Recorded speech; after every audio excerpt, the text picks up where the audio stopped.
everybody, and welcome to another episode of Straight Out of the S podcast. I wanted to first of all say a really good job just watching the last video that came out. It's over 3 hours long, and we had 74 views in the first 24 hours, and that's like a lot for my channel. And then like in the first 48 hours, we had 117 views, and that's as of right now. So it's making pretty good progress with that. So keep up the good work. We have a 10,000 or a 10K milestone that we reached. We're at 10.6K right now in views, so keep up the good work on that. We also broke our 1,000 hours of view time milestone, so good job on that, and we're almost at 2K now. So really good job on that. Next goal is 20K and 4K in hours of view time. And I want to thank personally Janine Miller. She's my first and only so far Patreon member. She's been donating monthly, so just wanted to name her and just say thank you a lot for your contribution. It really helps me get the podcast better. And if anybody wants to join the Patreon or whatnot, the link will be in the description below. I'm going to do a moment of silence for the person still suffering out there with addiction, intrusive thoughts, anything like that. So, count of three, I'm going to do a moment of silence. 1, 2, 3.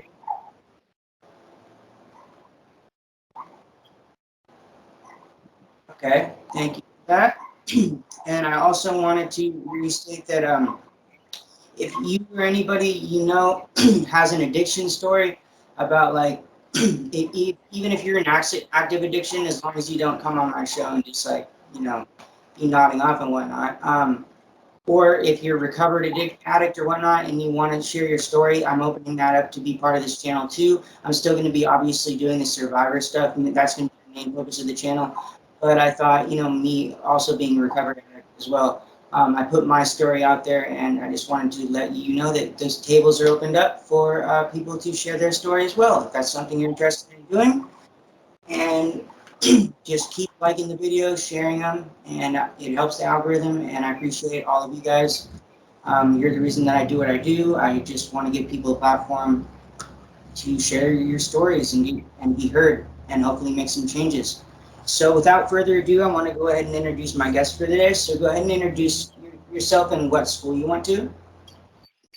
Hi, my name is Maggie, and I went to Spring Creek Lodge Academy, SCL, and then did go into the 18-year-old program, which was County and View Park, and I was one of the first people there that when it actually opened up. Okay, interesting. When the 18 and over program first opened up. Yeah, I was one of the people there. I was like pretty much like helping, paint, and they tried to excite us. Yeah, so I was one of the first people there. Okay, and what do you remember? What year you got to Spring Creek? It was 2004, so I was there for 17 months. So I left the program itself in 2006. Okay, and did you get transported, or did your parents trick you into going there? So I was one of the ones that got tricked. I'm from Los Angeles, so my stepdad, he was in the military, so they had told me, oh, he's gonna become a sergeant, and I didn't want to go, but when they said that, I was like, okay, this is kind of a big deal, so let me go. So we flew out, and after the first night, I thought it was kind of weird that like we didn't stay on base, which we normally stay on base. So I had called one of my best friends and I said, hey, I feel like something's weird going on. I called him actually that morning before I went. I said, something's weird going on. Mom, like, we're driving into Montana this morning. If you don't hear from me, like, something's wrong. And sure enough, once we pulled into Spring Creek, like, I didn't see no soldiers, no nothing. It didn't look like a normal base. There was no security in the front, checking our car. So I'm like, okay, this is really weird. But, I was there, so it's like, what am I going to do? So the moment we entered the cabin, they sat me down and I was just looking around, and then my mom's like, "You're staying." And I'm like, "What are you talking about? Like, I'm here to see like my stepdad become a sergeant." And the staff is like, "No, you're staying." And then that's when I realized like I should have went with my gut instinct, but yeah, I got tricked. Okay, and how old were you when you went there? Like, when you got there? Okay, so I was 17, but I was there for so long, my mind had kind of thought that I was there when I was 16. Um, yeah, I was there when I was 17 years old. Okay, and walk us through like your first few days there. Like, you kind of went over it already a little bit, but like, at what point you did kind of answer that. You said pretty much right away that you kind of, even before you got there, you kind of felt like something was off. But like, how long did it take once you were there for shit to really sink in and for it to be like, oh shit, this place is really crazy? So I guess I never even really thought of a place of that really existing. Um, I don't even I c- maybe a few months in, when I had got there because I used to cut myself, so they had me on suicide watch, and bef- I had run away, so then they had me, on watch for possibly running away. So they had taken my shoelaces away, and then I didn't eat meat, nor did I eat any dairy products. So the fact that I wasn't really eating like normal meals, like you can't even talk to the opposite sex. So I thought I was dreaming. Like all I had to eat every day were salads and like maybe like two oranges, two apples, and a banana. I thought I had to be dreaming. It probably was maybe like between a month or two till I started realizing like, damn, I'm really here. That's crazy. But I can definitely relate. Being in like almost like a dream state, but not a dream state. It's crazy. Yeah. So you said you ran away. When did this happen? When did you? How long after you got there did you try to run? No, actually, no. I had ran before I even got there, so then that's why I was like at a Oh, high okay, risk to run. But I didn't run when I was there. okay, okay. No, we were always being watched.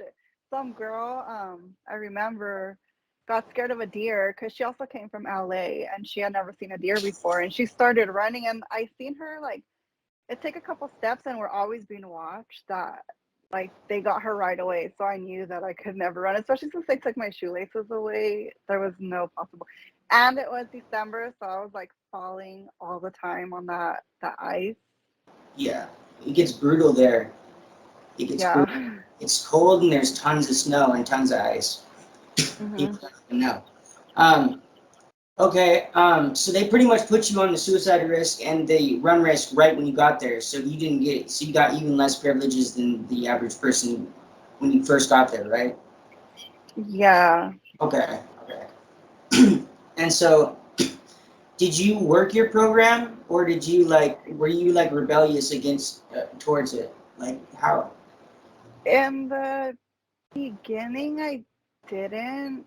Only because the first off, like I when I they considered me as vegan, so when I would show my vegan tag to the opposite sex at the cafeteria, they did not know what they were looking at. It was our peers making food, so I was like, fuck, like I have to talk. So that kind of like took points away, so held me back a little bit. When I started doing the seminars, I was like, what the hell is this? Um, I thought that was crazy. So that kind of held me back. So I mean, I wasn't 100% working my program in the beginning. Okay. So how long after you got there did they throw you into your first seminar? And which seminar was your first? Was it orientation or was it discovery? Do you remember? It was it was orientation. Yeah, I probably did orientation two times. Um, I had gotten there in December, so I think like a couple weeks later, that's when they had thrown me into it. And mind you, I was still like trying to figure out if I was dreaming or if this was reality. And then going into orientation, I'm like, what is this place? Like I still couldn't grasp the reality that I was there. But yeah, I did orientation. I did not pass my first time. I did pass the second time though. Did they choose you out, or did you just like say fuck this? Um, I guess I chose myself out because I wasn't working the program in the seminar. Like I was just not responding back to it. Okay, okay, that's pretty typical of what they would do to people. Well, yeah. I Yeah, mean, it's like so brand new. Like, why are these kids my age screaming at me after I like wrote stuff down, you know? yeah, I can't even imagine going through the seminar like that soon. I mean, I've heard of people even sooner. Like I've heard of I think one or two people that went within a week of getting there or something like that. And I was like, holy crap! Like I can't even imagine like even like within like less than a month. That's still crazy. Because like you were Yeah. saying, like you didn't even know if you were dreaming or not. So that's crazy. How high level did you get when you were in the regular program before you went to the 18 and over?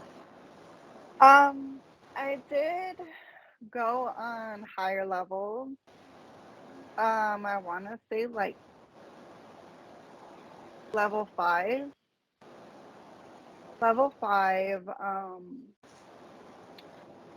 Yeah, I did do that, but then I ended up dropping. I ended up dropping, I think, oh, it's because I had this teddy bear, and it was, I called him Luke Cow's a cow. And at the bottom, I had a hole, and I had stuff. So me thinking, okay, like once I turn 18 and stuff like that, or, because back then, I mean, I didn't have any, you're not, well, even now, well, whatever in the program, you're not even allowed to have anybody's numbers. I didn't remember anybody's number or anything like that. So I had a number hidden. My best friend that I had called before all this happened, and that was found. So yeah, I ended up dropping. They give you Cat 4 run plans, probably, right? Yeah, Some even shit. though I was close to Yeah, 18. yeah, it's hella dumb. Okay, so you got up to level 5. How long did it take you to get onto the upper levels? Do you remember like average? To be honest, I don't remember, but I know after like my second orientation, because I knew my dad, well, my stepdad was in the military. As much as it costed a month, I knew that my mom was gonna be one willing to pay that until I graduate. So I was like, okay, I either have to like just sit here or just fake the program and just work it through. Because I mean, a lot of the girls are giving me the advice like, if you know your parents can pay for it, then just suck it up and like do what you have to do. So after the second orientation, I was just pretty much, putting my ducks in a row, doing everything that I need to. So you're just like you just fell in line after like after you chose out of the first orientation. Okay. It took me like a year. I was rebellious for a whole year, and then they almost sent me to Jamaica. They Oh, told me wow. they were like, we'll just send you to Jamaica. They're like, you want to act up? That's cool. We'll just send you to Jamaica and tell your parents you're there afterwards. And I was like, okay, I'll just do what you're gonna say then. Like, fuck that. But yeah, so that's crazy. So that not too soon after you got there, you actually started working, like working quote unquote the program. Um, Yeah, because there was people that were there for like 22 months, like so long. It's like I don't want to be there for that long. yeah, I was there 22 months. I could have, they say that you could graduate within a year, but that's like if you have a perfect program. Like you don't I know. drop I don't think I once. know Like anybody that did that. yeah, I don't even think it's possible. I think they just tell people that. Let's see here. So you got up to about level 5. And then, did you just start over when you went to the 18 and over program? How did that work? Like, So, yeah, they have their level system there pretty much. Well, kind of like, like they did back on at Spring Creek. Lower levels, you're not allowed to have any condiments. Um, your oatmeal had to be basic, stuff like that. Um, how like the upper levels had their like Spring Creek, the upper levels, like how their job was to like pretty much be with the family mom and like take care of them. So we had to work in the we were actually able to work inside the town for free though, which was like I guess free labor for them. yeah. Um, but we did have levels. The lower levels weren't able to do much, and I think I was a little bit mentally different because imagine being 18 and somehow like being there, even though they tell you, oh, like once you turn 18, you could leave, but most parents are not going to do that. And back then, social media wasn't like huge where you could like, tell a friend to like send you money or like Zelle or, it was a lot different back then, I feel. Um, a lot of people didn't walk off when they were 18. They always told us, oh, it's just going to be a walk down the road. A couple of people that I knew ended up going to the women's shelter near there, and it was so bad that a lot of the women ended up coming back. And the program tells you, like, hey, once you turn, like, they tell the parents, don't come save them. If they're 18 and they choose to leave, this is a situation they're going to be in anyway. So, like, a lot of women would just have a walk down the road. And in Montana, like, the roads are far away. Like, your neighbor is probably like 10 miles away. Um, Another thing they would tell you is like, oh, if you go onto someone's property, they could shoot you because it's Montana, their legal right. Um, but yeah, I don't know if Especially I answered your if they question. thought you were trespassing, quote unquote. Yeah, But yeah, they but I used to, mean, pretty much the levels in the 18-year-old program moved as fast as they did, or as slow as they did in like the regular Spring Creek program. Like, people still had to do their seminars and all that stuff. So. so how many seminars did you end up doing before you started the 18-year-old program? Um, I believe I went all the way to focus, and that's when I had dropped. And then my family rep had pretty much said that I needed to do them again as I moved up. So, except I didn't do orientation, but yeah, So she made you do them all over again? except for orientation, yeah, I had to do discovery again, I had to do focus again. Yeah, Okay, so you know the lifeboat process, right? yeah. Okay, what was that like for you? Um, Honestly, with all this like once it becomes to like focus and or just once you start moving up, since you're surrounded by everything, it's kind like for me at least, it was kind of hard not to get emotional about it. Even the whole dance like your magical child stuff, like there are moments where I, was crying with the seminar. I was like feeling it and everything like that. Even as far as trails, because I did graduate, like, you know, just getting emotionally vulnerable with everything. Yeah, definitely. I mean, now I think it's kind of crazy. I would not want, like, I have a child. I would not want my child to go through that stuff. But, in the moment, it's like, I don't know, I was there and all the emotions happening, all the stuff being talked about and stuff. For me, it was kind of hard not to get emotional, not to like feel that type of way. For sure, yeah. There's, and it's really fucked up because there are little small nuggets of like truth and like actual stuff that you can apply to your actual life in those seminars, but the way they go about it is completely fucked up, and they don't give you a choice in the matter. They don't let you choose to go through it. They say you have to do this. True, So yes. it's not. Even like now, like I can't take therapy. Like I won't do therapy. Like people, like honestly, like I feel like we were forced to be our own therapist, or forced to be like we would literally write down a bunch of stuff and then have like peers our age say, well, I feel that you're looking for male acceptance because your dad wasn't there and stuff like that. So now I can't go through therapy and seminar and stuff like that because I feel like I already know what they're going to tell me. I have attempted to do that, and I just feel like I know, not that I know everything, but the fact that we were pushed to do all that stuff and pretty much, Like self-reflect. yes, and have Force people like self-reflect. throwing it at our faces. Like, yeah, so like I don't. No, I feel that too. I actually have that same kind of feeling with with a lot of therapists. I still have yet to find a therapy type or a therapist that'll work for me. EMDR, I started EMDR, and the eye movement desensitization or rapid movement or something like that about your eyes, where you have to like follow somebody's like finger or whatever.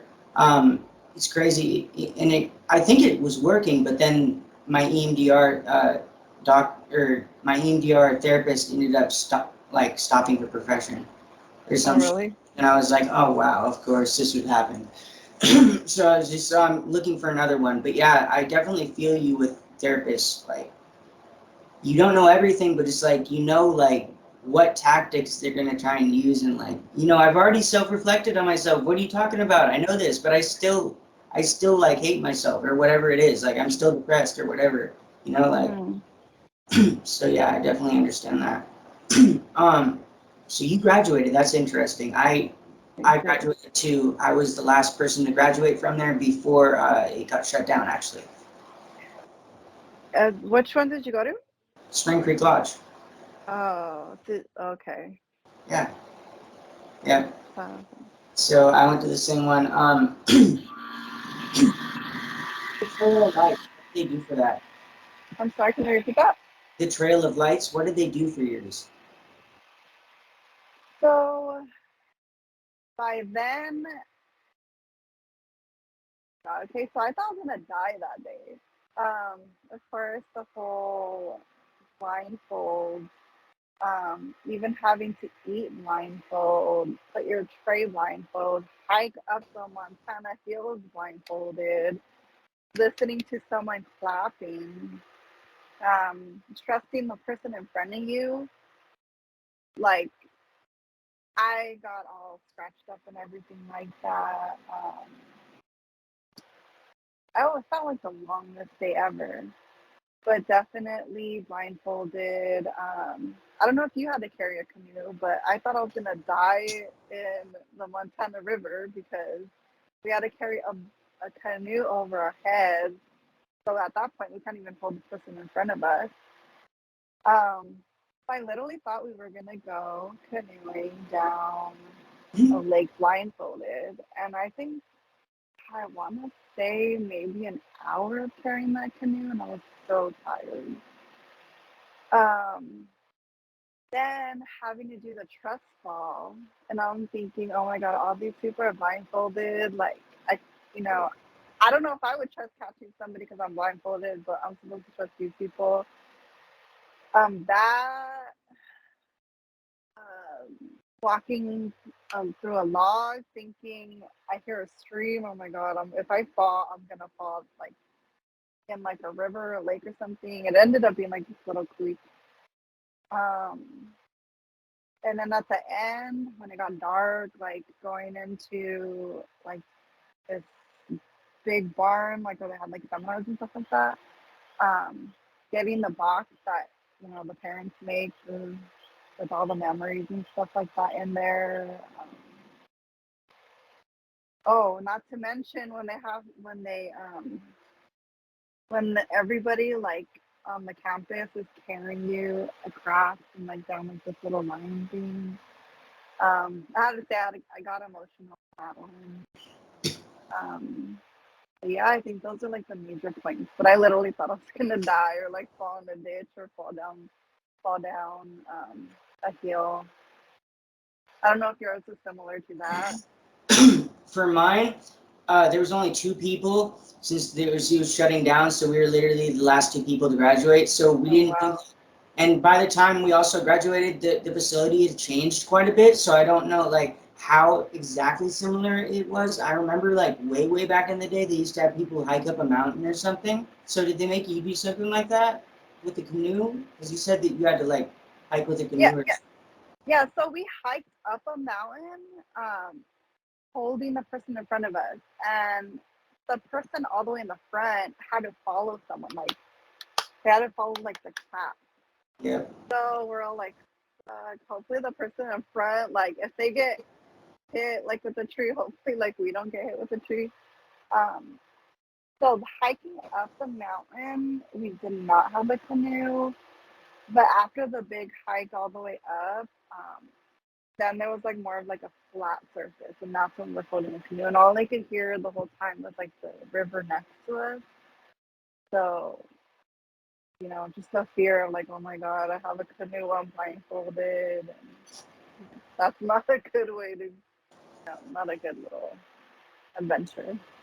Yeah, in mine, they had the 2 of us blindfolded, of course, and we did a lot of hiking.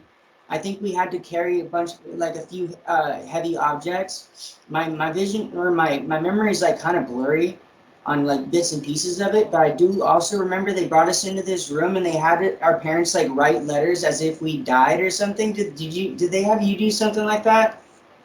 Yeah, so my mom did that, and it was in a box that I guess she had put together, and there was like pictures on the outside of like me as a kid, and then me like we took like during the visit. So pretty much, I guess like an aspect like it was like supposed to be like the happy memories. I'm skipping all like the troublesome, and inside there was that letter, and then there was just more pictures. Interesting, And I interesting. still have the box too. I even have because I would keep a diary, and I would write as much as I could because I didn't want to like you know in my head I'm not sure if I was dreaming or not, but I wanted to write everything down that like was going on when I could, just like later on, like if I was dreaming, like stuff like was I crazy or did this happen, like. Yeah. But and I could definitely share some with you one day if you want to like. You want me to read off some of those things because a lot of crazy stuff happens in places like that. At least you know some people Yeah, I'd do. be hella down. We can do like a part 2 and you can read some of that stuff. I'm hella Yeah. down. Um, okay, let's see. So you graduated, so you went through all that stuff. Did you have to go through the 3 PCs, or was there only 2 there? The parent. There were two. Okay. Was one of them in Nevada at Yes. Cross or whatever?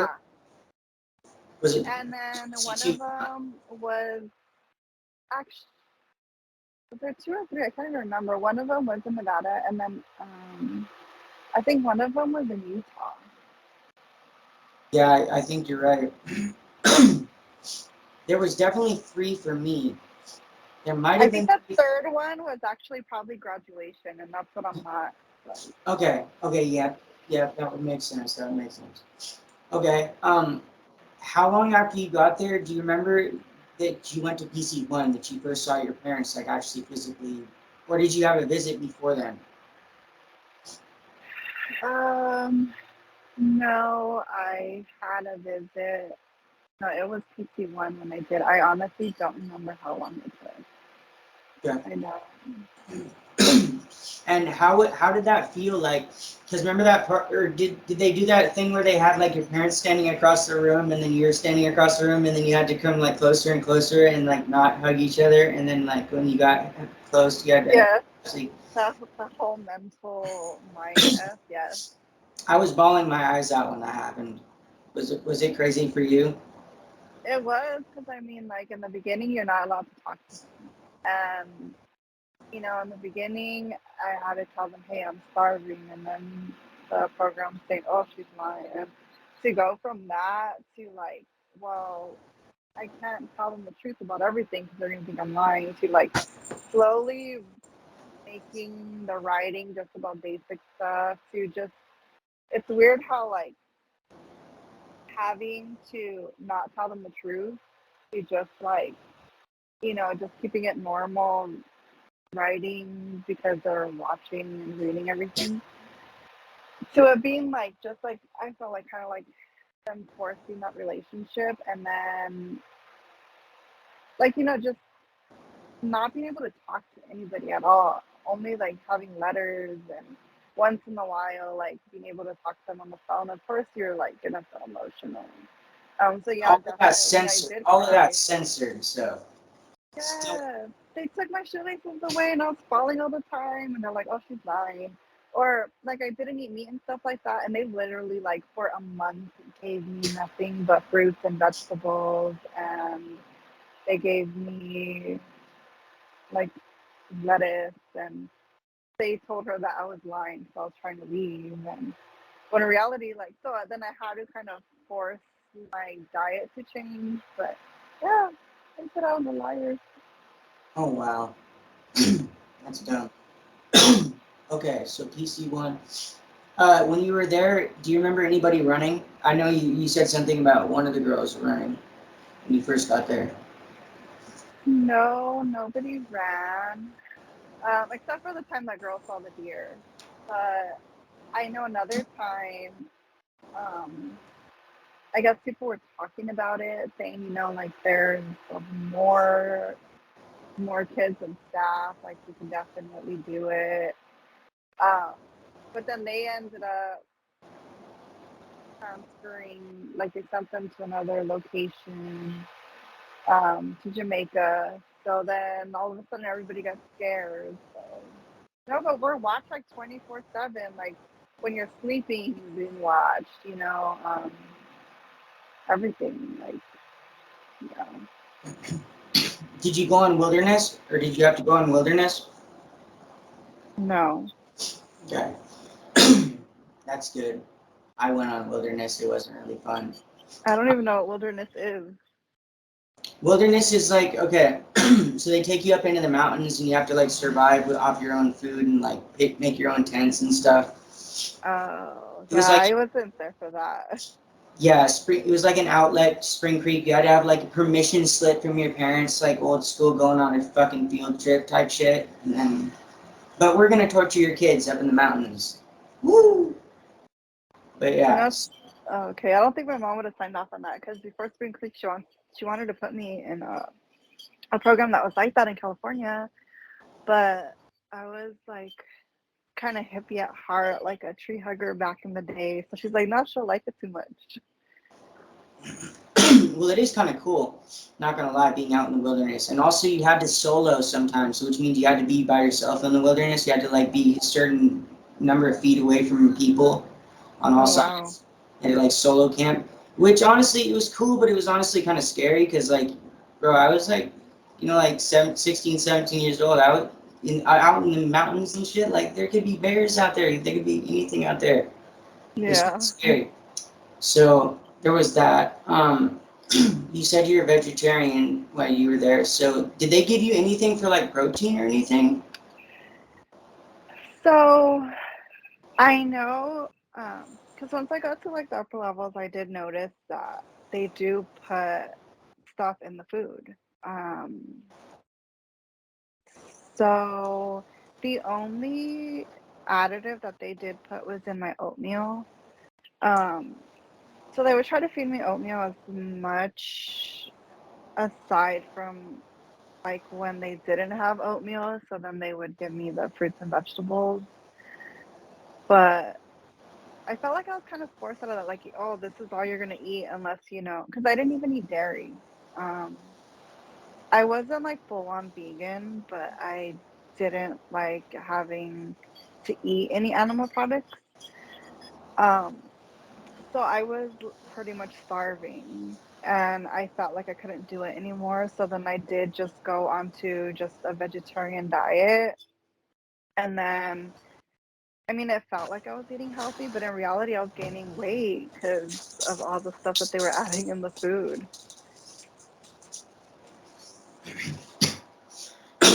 Okay, do you feel that it was sufficient? Did you feel that the food was sufficient, or did you feel like you were like like malnourished? Well, from what I remember, all like the protein and stuff like that that was added to the food. I guess they had said that a lot of kids had and teens had came in, that were really skinny from doing drugs and all this stuff. So it was pretty much for our own benefit to have like all these additives into the food. So I mean, was it healthy? By the looks of it, like the way the eggs came in, like all green and stuff like that, and this like fluid that looked alien, I don't feel it was. But I think for them to like kind of make us feel okay about it was the nutrients and the proteins that they did add to the food, which I mean, I don't think that's okay.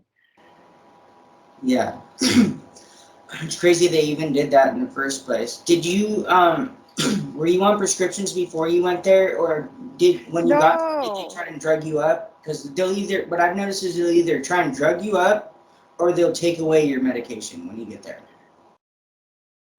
So I wasn't on medication, but when I got there, I had seen a therapist and I'd seen a psychologist and I took a psych eval and I was diagnosed for manic depressive disorder, which I mean, in reality, like anybody being there, I would assume they'd be depressed, Yeah. considering like everything. Then that's when I started taking medication and I guess vitamins that they said.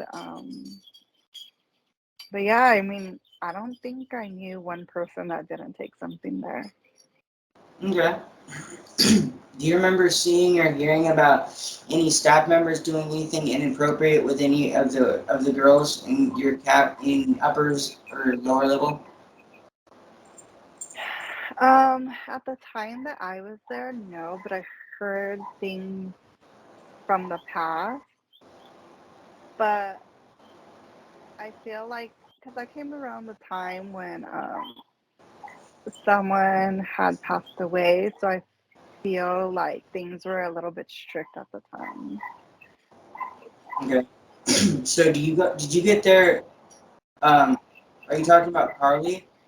Yeah, I had got there like afterwards, so then that's when everybody like had to like buddy up. You couldn't be alone and stuff like that. Ow, ow, ow. Sorry, I had to get my cat. She was getting into stuff. That's Um, fine. let's see. So you went to the 18-year-old program and then you graduated. How was the transition when you got back home? Like, was it? How easy did you find like relating to people, like making friends, stuff like that? I don't know. I've struggled a lot with that. I'm not full imposter syndrome, but in some places I do feel like that because I just feel like no matter what, nobody's gonna understand what I've been through. Like, So honestly, I still feel like I have issues connecting with people and like being close with them. Like I tried to reconnect with some of my friends from high school and they're like, "Oh man, like I thought you died." I'm like, "Okay, well, I'm not dead. Here I am." But I don't feel like I really connected with people. I feel like a lot of people that I met already had like their high school friendships, like their besties and stuff like that. So I felt kind of lost when I came back. So I felt like a lot, like I didn't have the same experience that a lot of people did in high school. And so, I mean, I just went straight to partying like every single day. And then that's when I had got friends that related to me because of partying. Um, so that's the only way that I was able to cope, like literally partying every day. Like I got a job, went to school, and like partied all around that. Okay. That's really common. I got heavy into drugs when I got out as well. Took me about a month. Did did they have you write a life contract? Oh, yes. So, and I still have my life contract. I saw my contract seminars. I have all that stuff just as memories. Um, but yeah, I remember like going back and forth like with my mom because she didn't want alcohol in the house, but then it was unrealistic for her to say that because she wanted to drink. So, but yeah, that life contract was there. It was to me since to me I felt like I faked the program. I took it as seriously as I could just to finish it.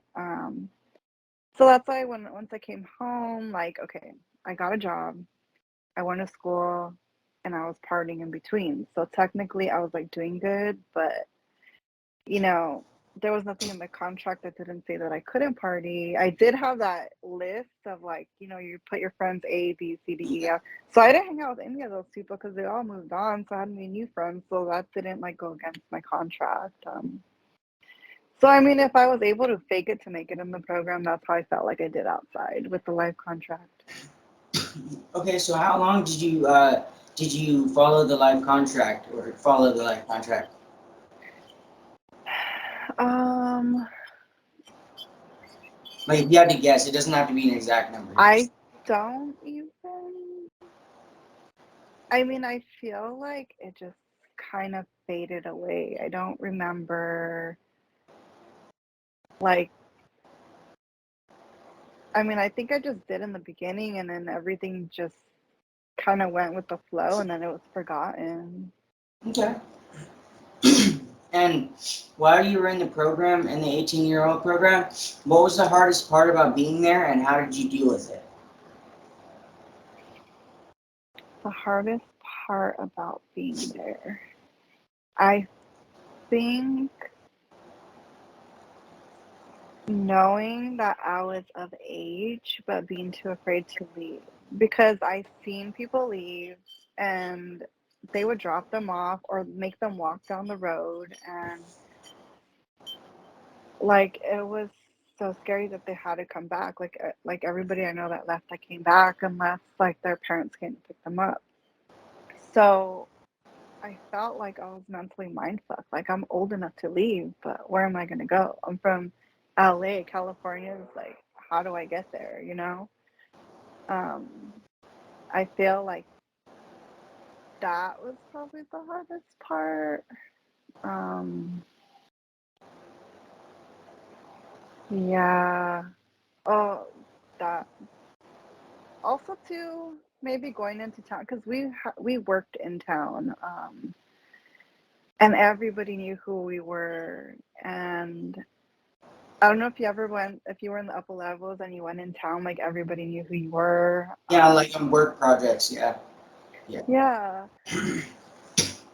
So like that too, like I worked at a hotel. Like I would have to clean the rooms and like if people would like leave money, like I would be searched so I can't take it. Like, do I hide it? But then where am I gonna go?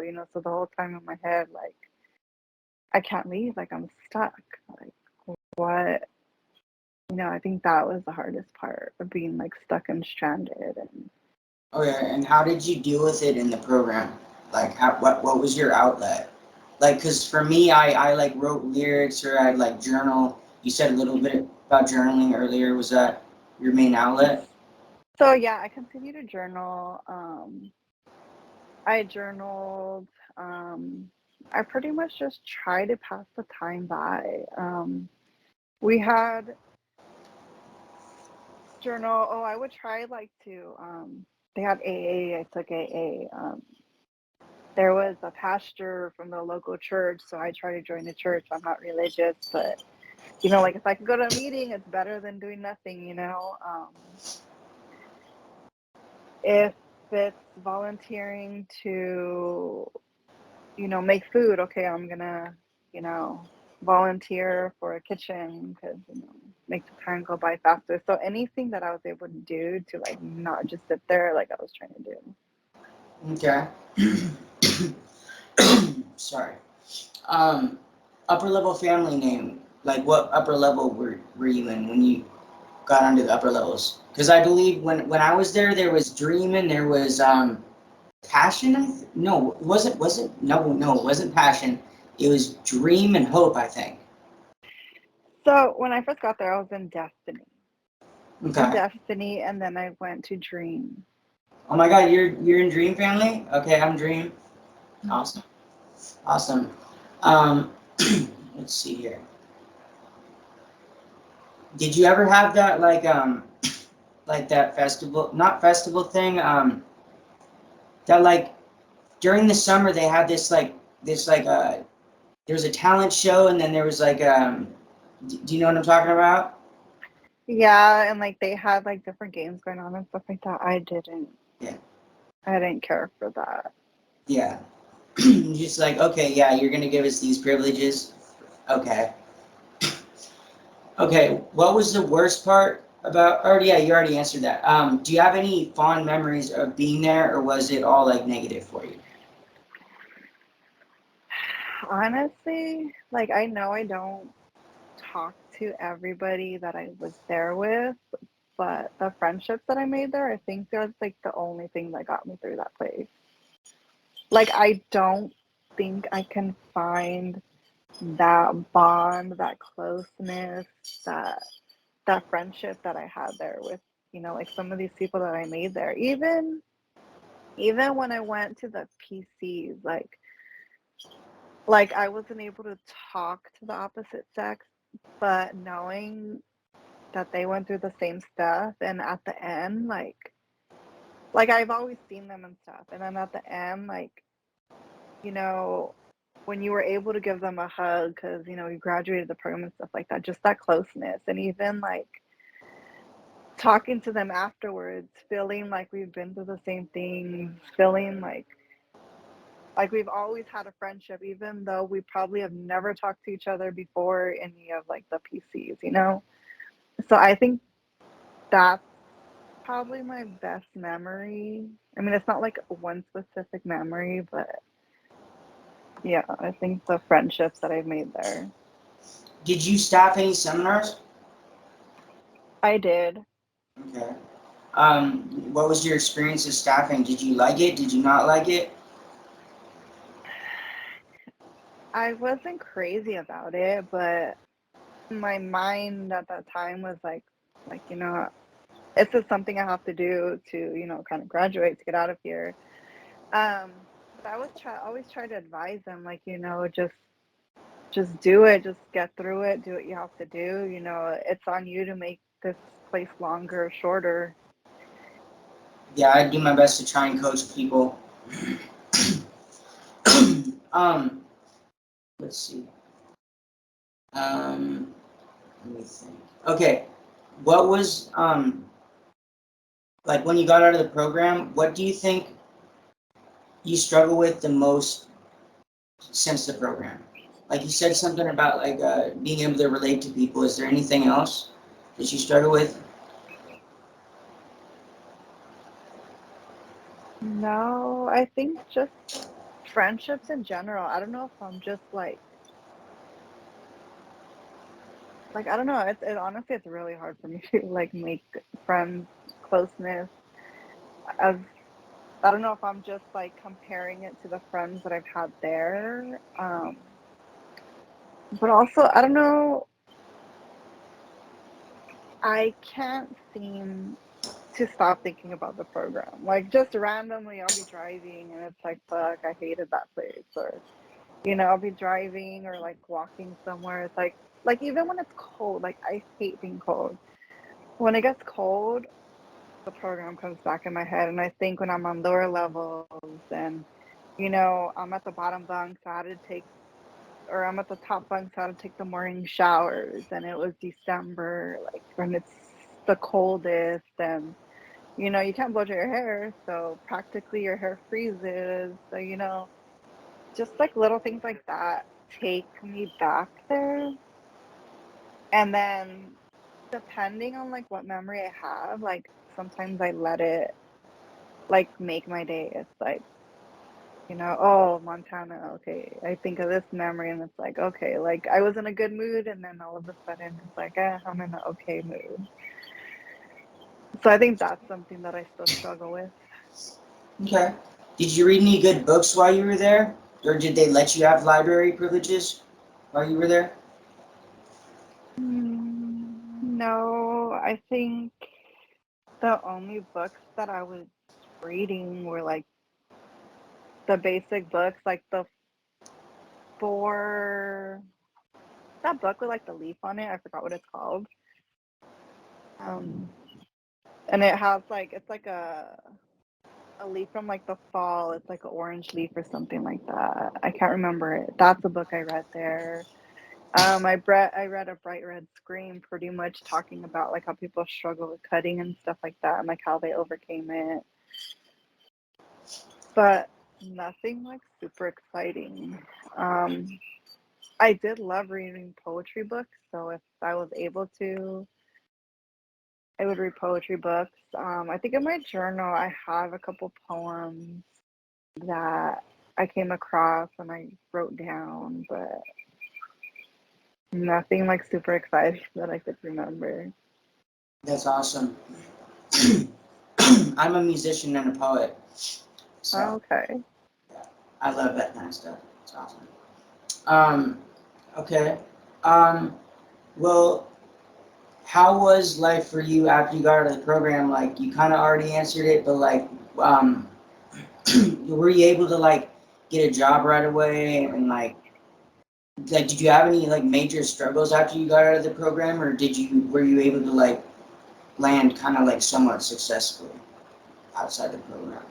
I know you said you were partying for a while, but like after all of Yeah. that, were you able to like Well, balance yourself out? even even when I was partying, I did work. But if I wasn't happy with it, like I remember working at AMC, like that was probably one of my first jobs that I got that I came out. And I hate cleaning. Like I'll clean, like obviously at home and stuff like that, but the fact that our beds had to be that like perfect, our baskets had to be perfect. If Sundays, we had a deep clean from corner to corner. If a parent was coming on campus or the city was coming on campus, we had to like no dust anywhere. We had to be inspected and everything like that.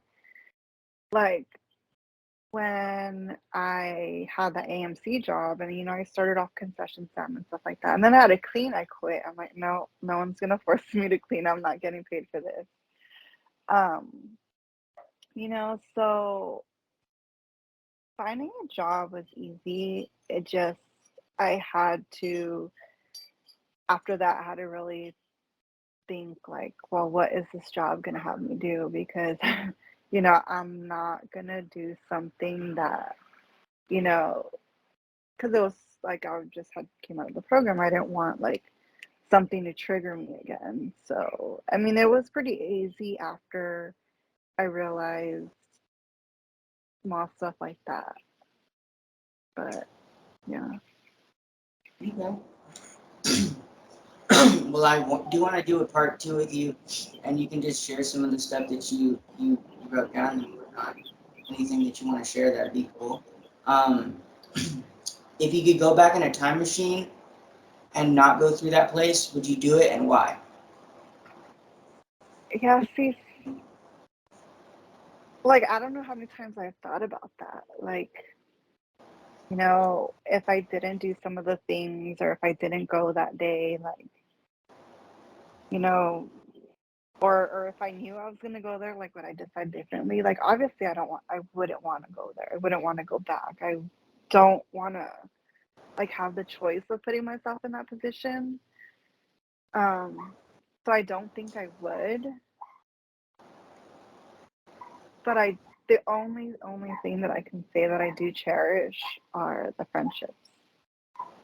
And I that's something like that I think would make me question it because I mean all the stuff that I've been through with people there, whether they were in my family or not, like that I honestly I feel like that's a bond that like not everybody in this world is able to say they have. Like there's been some things that we've been through that, you know, but like 99.9% I would not put myself there. I wouldn't, if I went back, I would not go back.